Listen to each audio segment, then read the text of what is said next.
Now I'm going to show you how to pick up your provisional cast on stitches with your knitting needle, another knitting needle. Circular, similar in size to the one you used to knit your headband. It can be a little bit smaller or the same size. So you're going to find the chain you made at the end of your provisional cast on. You're going to undo that last knot and pull.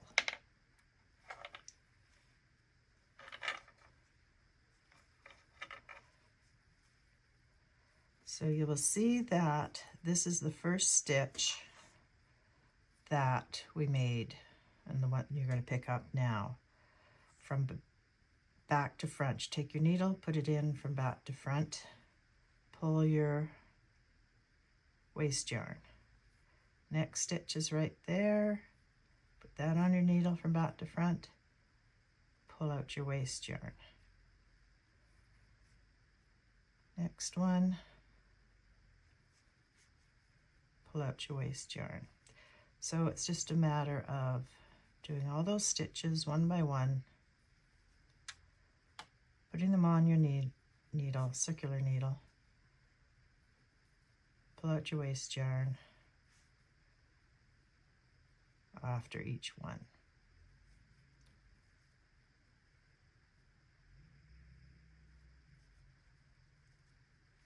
So I'll meet you back here when I've got them all on my needle. Now I'm back picking up the last of my stitches that were provisionally cast on. And then you're done with your waste yarn. So now you have your bottom cast on stitches on a set of needles. First thing you want to do is make sure that you have the same number of stitches on your bottom needles as the top needle. Once in a while we make mistakes, we drop a stitch or we pick up an extra stitch, and that will throw off the Kitchener stitch if you have an extra one or your short one. So take a moment and do that, and then we'll carry on. Now we can proceed with the Kitchener stitch, and we're going to fold the bottom needles up inside your work so that they're even with your top needles.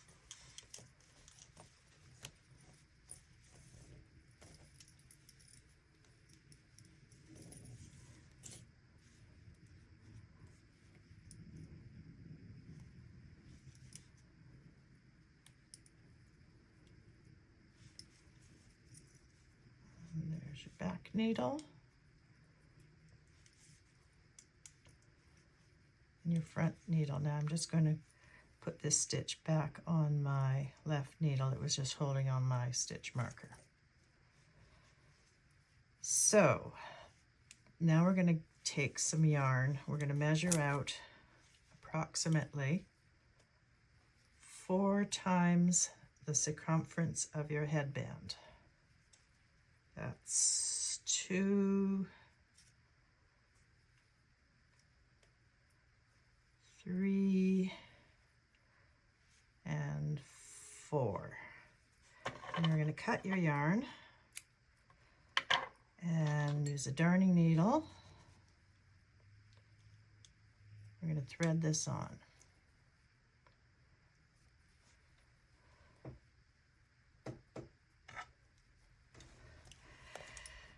And then you'll need a couple of locking stitch markers. First one we're going to put on the front needle on the first stitch and lock it in place. And then we'll use another one and put it on the first stitch on the back needle, lock it in place. We're going to need to identify these stitches once we're at the very end. So now we can start the Kitchener stitch. There's no setup rows to this like you normally have with a Kitchener stitch if you're just going in one direction, but we're doing a whole loop, so we're just going to start right into the Kitchener stitch. First of all, you take your darning needle and you put it in the first stitch on your left needle as if to knit, and pull all that yarn through. It's quite cumbersome in the beginning, but it will get better as you go along. You get shorter. The next part of the stitch is you on the second stitch, oh sorry, that first stitch that you knit into, you pull it off. The second stitch, you're going to put your needle in as if to purl and pull your yarn through there. Leave it on the needle. Then go to your back stitch. You're going to do the reverse, which is put your needle in as if to purl and take it off the hook, the needle.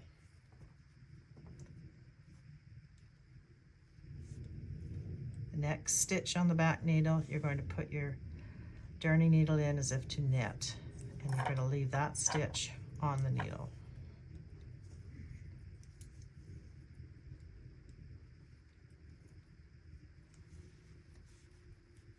I like to hold my needles together, as close together as I can, keeping my fingers on the top stitches so they don't fly off my needles when I don't want them to.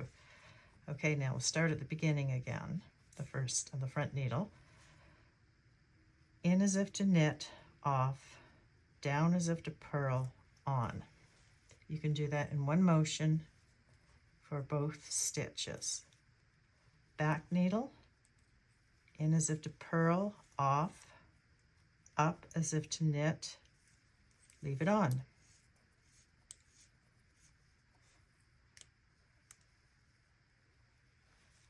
Front, knit off, purl on. And this is what you'll say over and over to yourself as you're doing this. Purl off, knit on. Notice my fingers are holding it in place so it doesn't come off. We can adjust the tension of these stitches that you're making in a little while. I don't worry about them too much because I adjust them later. Front needle, knit off, purl on.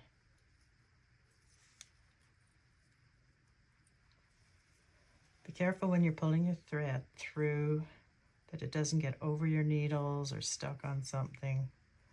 You have to do it quite slowly, meticulously. Back needle, purl off, knit on.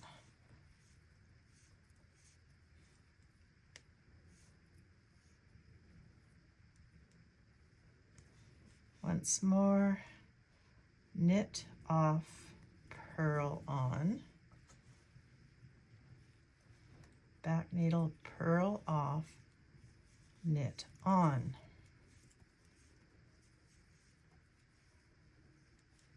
Now, one thing you can always remember is if your yarn is coming from the back, your next stitch is going to be in the front. It can get confusing if you have to put it down and go away. You'll want to do this where you have no distractions, no kids, no dogs bothering you. It takes a lot of attention. To check my stitches, I turn my knitting around, and I look at what, I just get a better view from this way. I look at what I've got here, and I can tighten them up a little bit. So I'm going to start at the beginning, tighten that up.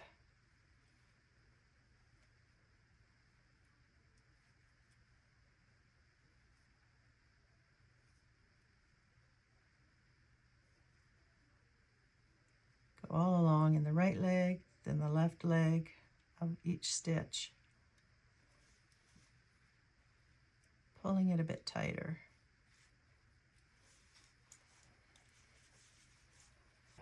There. So back the right way.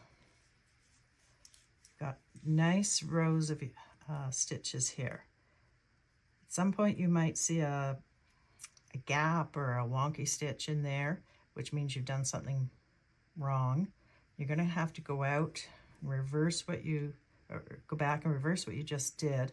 Put those stitches back on the needle till you get to the error and try it again. So my yarn is in the back. I'm going to start on the front needle. Knit off, purl.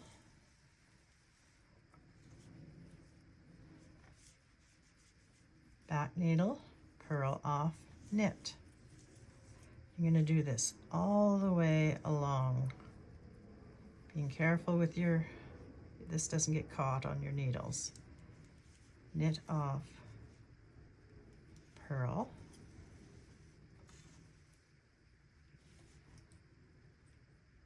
purl off, knit.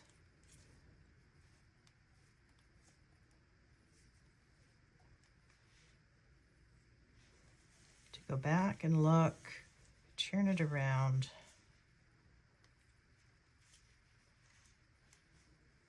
Look at your stitches. You can adjust them a little bit.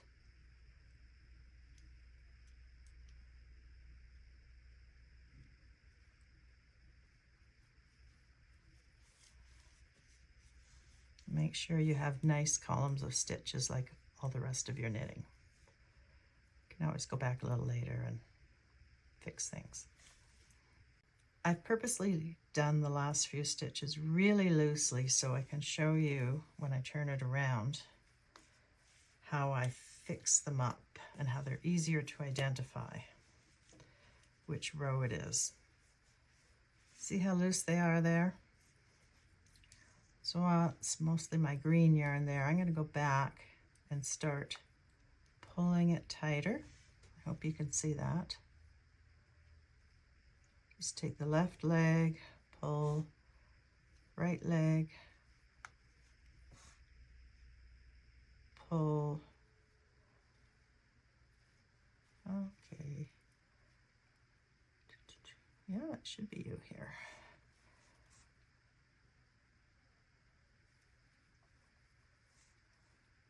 I left them quite loose, so.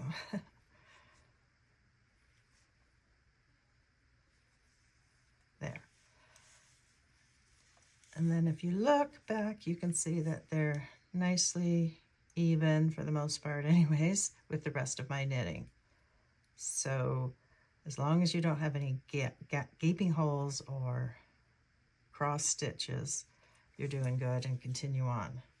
Just always remember wherever your yarn was. I try to always end at the back with my yarn on the back stitch, just as a matter of habit, so I know I'm usually starting off next stitch on the front.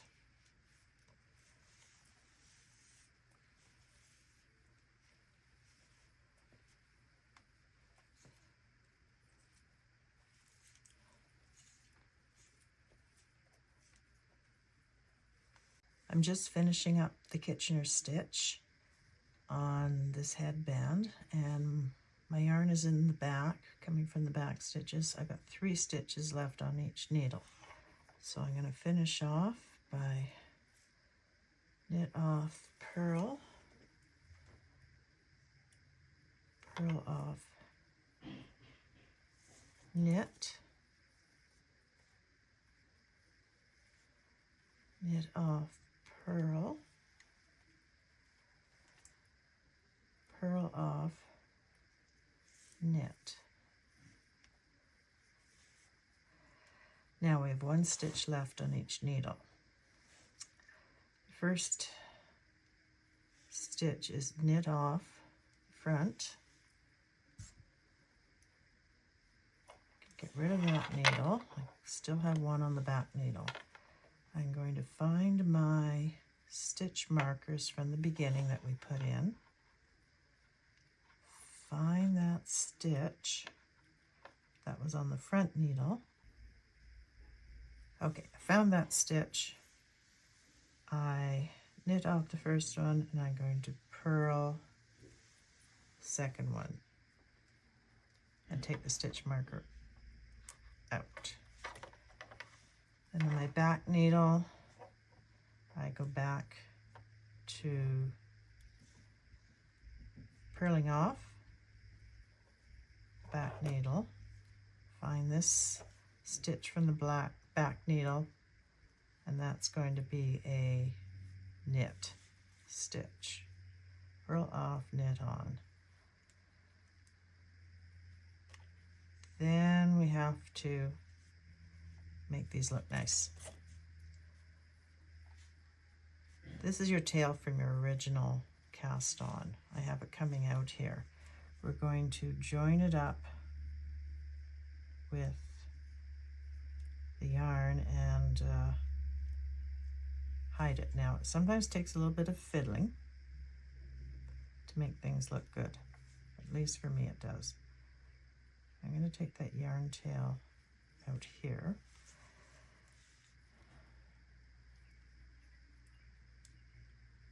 Now, I'm going to tighten up some stitches from before, from a previous row. Okay, I ended up loosening up some stitches from the beginning that had been, some of them were too tight, some of them were too loose. You want your two ends to come out together. Just gonna hook this one. You can use a needle too to get it in the right spot.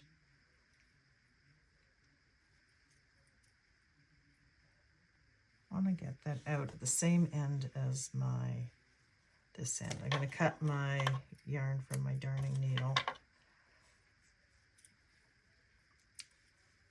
I'm going to tie them together and I'm going to hide the ends inside the headband. Now, it seems there's not a perfect way to do this. I haven't found it yet, but I do the best I can. It takes a little bit of fudging. And take a needle or a crochet hook and put your ends inside your headband. There we go. Finally. There you go. Now you've got your headband all done. Looks the same inside and out.